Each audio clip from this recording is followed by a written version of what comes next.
ఇక్కడ ముఖ్యమంత్రి ఒక మాట అన్నాడు, ఫండ్ సిస్టమ్ డోంట్ వర్రీ, ఎమ్మెల్యేలకు సీఎం రేవంత్ రెడ్డి హామీ, సిడిపి ఎస్డిఎఫ్ నిధులు మంజూరు చేస్తాం, వీటి కింద బడ్జెట్లో 3,000 కోట్లు పెట్టినాం, అట్లే ఇబ్బందులు ఏమున్నా డైరెక్ట్గా నాకు చెప్పండి, నియోజకవర్గాల్లో సమస్యలపై దృష్టి పెట్టండి, ప్రభుత్వం చేసిన పనులను ప్రజల్లోకి తీసుకెళ్లాలని సూచన అంటూ ప్రభుత్వం చేసిన పనులతో పాటు ప్రభుత్వం చేస్తున్న తప్పిదాలు కూడా అలా తీసుకుపోతున్నారు. మంది ఎవరు అవసరం లేదు మీకు, ప్రతిపక్షాలు మీడియానో బయట ప్రజలు లేకపోతే రైతులో కాదు, మీరు చేస్తున్న తప్పిదాలు కూడా వాళ్ళే తీసుకెళ్తున్నారు, వాళ్ళే చెప్తున్నారు.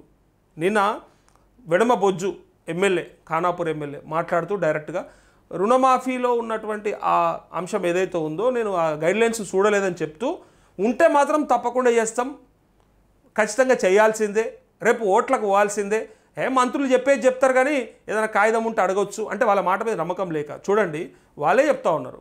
వాళ్ళ ఎమ్మెల్యేలే డైరెక్ట్గా మాకు మాఫీ కాలే, మా వాళ్ళకు భరోసా రాలే, మా వాళ్ళకు పైసలు పడలే అని డైరెక్ట్గా వాళ్ళే అంటూ ఉన్నారు. సాగునీరు తాగునీరు కూడా ఇవ్వలేకపోతున్నామని ఆ ఎమ్మెల్యేలు మాట్లాడింది కూడా నేను గతంలో ఎన్నోసార్లు చూపించాను మీకు నేను. సో వీళ్ళకి బయట కూడా అవసరం లేదు, వీళ్ళకి ఎవడో వచ్చి వీళ్ళ అంటారు కదా సీటు గుంజేయాల్సిన పనిలే, వాళ్ళంతలో వాళ్ళే ఒకళ్ళకొకళ్ళు పీతల మాదిరి గుంజుకుంటూ ఉన్నారు. సో ఇప్పుడు రేవంత్ రెడ్డి దాన్ని వ్యతిరేకంగా అంటే దానికి ఆపోజిట్గా ఏమంటుందంటే ప్రజల్లోకి విస్తృతంగా తీసుకెళ్ళండి. ఏం తీసుకెళ్ళమంటారు అని ఎమ్మెల్యేలని బయటకు వచ్చి గ్రామాలకు వచ్చి చెప్పమని చెప్పియాల, నడి చౌరస్తాలు ఒకసారి కూర్చొని ఏమి ఇచ్చిండ్రు ఏమి ఇవ్వలేదు, ప్రజలు ఏమి ఇబ్బందులలో ఉన్నారు వాళ్ళు వచ్చి నిన్న ఏమడుగుతారు. ఇలా డైరెక్ట్గా కాంగ్రెస్ ఎమ్మెల్యేలు కాదు, బీజేపీ బీఆర్ఎస్ ఏ ఎమ్మెల్యేలైనా కానీ ఇలా ఇంక్లూడింగ్ సిపిఐ ఆ ఎమ్మెల్యేలు గ్రామాలకు పోయి చౌరస్తాలలో కూర్చుంటే ఒక్కసారి 1 గంట సేపు టైం ఇస్తే పబ్లిక్ వచ్చి మిమ్మల్ని ఏమడుతారో చూడరు. ఇక అంతే, అది ఏ ఎమ్మెల్యే అన్నా కానీ, అది అధికార పక్షమా విపక్షమా లేకపోతే ప్రతిపక్షమా కాదు, వాళ్ళు మాకు రేషన్ కార్డులు ఎంట్రీ ఏమా, ఇందిరమ్మ ఇండ్లు ఎంట్రీ అప్లై చేయించుకుంటారు ఏమా, యువ వికాసం అని కొత్తది తెస్తారు దానికి రేషన్ కార్డు కావాలంటే అది లేకపోయా అని ఒకదానికొకటి ముడిపెట్టి రుణమాఫీ ఎంట్రీ పూర్తి చేయకపోతుంది. రైతు భరోసాలన్న కనీసం పడితే మాకు పెట్టుబడి సాయం అంతుండే అది అందకపాయ్, అది లేదు ఇది లేదు ఏది లేదు. ఇది అడుగుతారా అడగరా?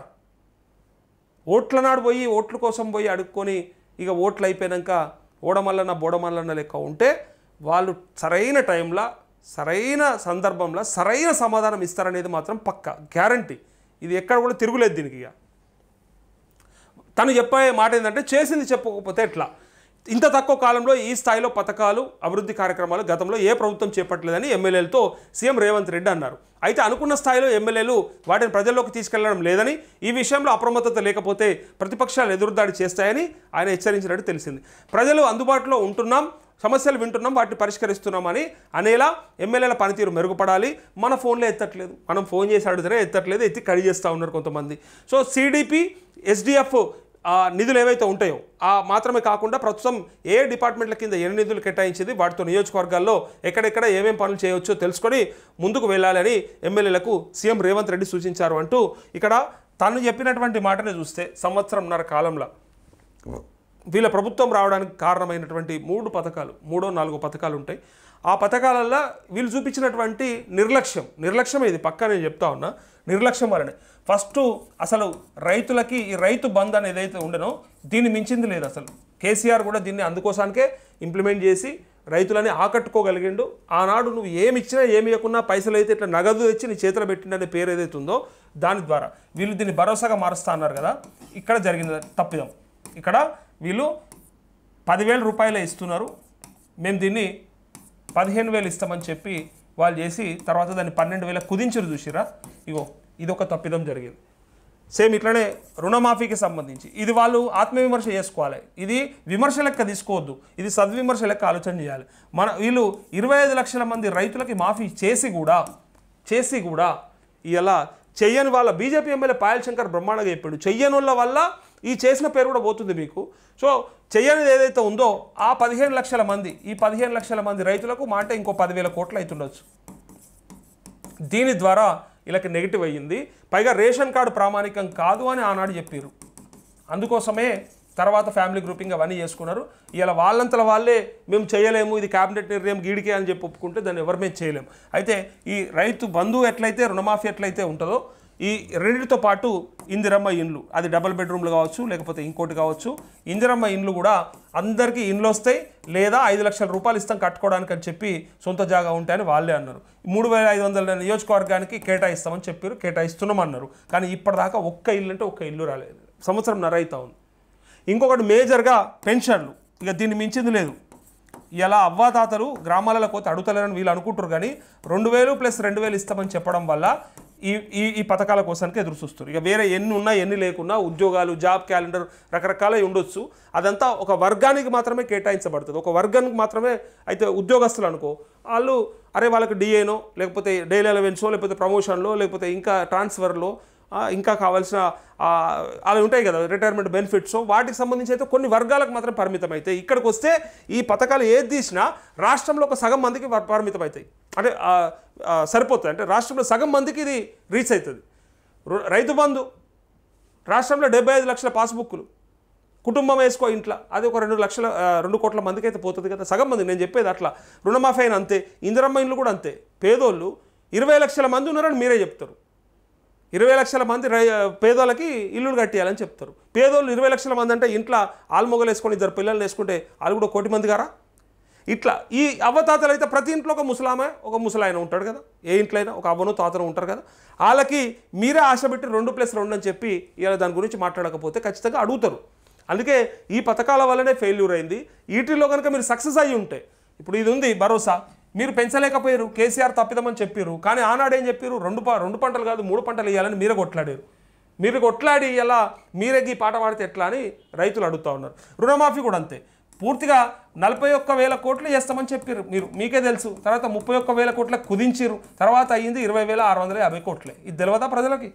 దీని ద్వారా ఏమి మెసేజ్ పోయింది పబ్లిక్లకి, ఏం రీచ్ అయింది వాళ్ళకి?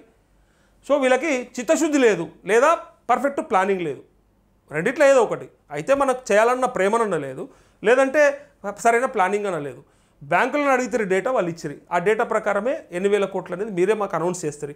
ఏదన్నా మాకు ఎరకనా? నేనేమంటున్నా, రైతులుగా మేము అంటా ఉన్నాం, మాకు అసలు తెలుసా ఎన్ని బ్యాంకుల నుంచి లోన్లు తీసుకున్నారు, ఆ ఎన్ని అకౌంట్లు వచ్చినాయి, ఎన్ని కోట్ల రూపాయలు సరిపోతాయి అనే లెక్క మీరు ఇచ్చిందే, మీరు అనౌన్స్ చేసుకున్నదే. బడ్జెట్లో కూడా 31,000 కోట్లు పెడతారు. లాస్ట్ టైం బడ్జెట్ ఉంటుంది మీరు చూడు, రోటాన్ అకౌంట్ బడ్జెట్ 31,000 కోట్లు వాళ్ళే పెట్టుకున్నారు రుణమాఫీ చేస్తామని. పెట్టిన బడ్జెట్లో పెట్టిన తర్వాత మనకు ఏమనిపిస్తుంది, పెట్టిందే చేయలేకపోయినప్పుడు పెట్టంది చేస్తారా అనే అనుమానాలు వస్తాయా రావా? అందుకే ఇక్కడ బడ్జెట్లో పెట్టుకుంటారు, మీరు అనౌన్స్ చేస్తారు, పైన ఉన్నది కట్టుకోమని. ఎవరన్నా అడిగినరా అన్న మరి పైన ఉన్నది ఎట్లా కట్టుకోమంటారా, కట్టుకుంటే మీరు ఇస్తారా అని రైతులను అడిగిరా మిమ్మల్ని? అందరికీ అని చెప్తుంది, కొందరికి కాదు అందరికీ, అర్హత ఉన్న ప్రతి రైతుకి అని చెప్తుంది. అన్న ప్రకారంగా వాళ్ళు కూడా కట్టుకోమని మీ అంతలో మీరే చెప్తారు, పోయి కట్టేసినాక మీరు ఇలా మేము ఇయ్యము మాతో కాదు అని మీరు చేతులెత్తేస్తారు. ఇప్పుడు రైతులని ఏం చేయమంటారు చెప్పండి? అందుకే వ్యతిరేకత వస్తుంది. దీన్ని ఉట్టిగా రాలేదు, ప్రజలలో ఉట్టిగా రాలేదు, లేదు ఇది ఉట్టిగా. ఇది కూడా అంతే. ఇక పెన్షన్ కూడా మీకు తెలుసు ఇస్తామని చెప్పి ఇప్పటిదాకా 14 నెలలు 15 నెలలు అయిపోయా. నమ్మకం ఉన్నదా? ఇది అయిపోయాక రైతు భరోసా వస్తుందా అని ఎవరికి గ్యారంటీ లేదు తెలుసా? ఇప్పుడు దాకా ఈ రైతు భరోసా పూర్తిగా 3 ఎకరాలకు వేసారు. ఇంతకంటే ముందు కూడా మీరు చూడండి, ఒక్కసారి వేసారు వీళ్ళు అధికారంలోకి వచ్చినాక. అది గత బీఆర్ఎస్ పెట్టిన పైసలు అని చెప్పి అన్నారు, 7,500 కోట్లు అది అందరికీ చేరింది. దీని మీద కొండంత రాగం తీసిరు, ఆయన ఎలకని దొరకబట్టిరు. అందులో పట్టి సీలింగ్ లేదేం లేదు, పంట పండించే ప్రతి రైతుకి ఇస్తామని చెప్పి ఆయన ఆనాడు ఇక పథకం 26 తారీఖు నాడు మనం మొదలుపెట్టారు.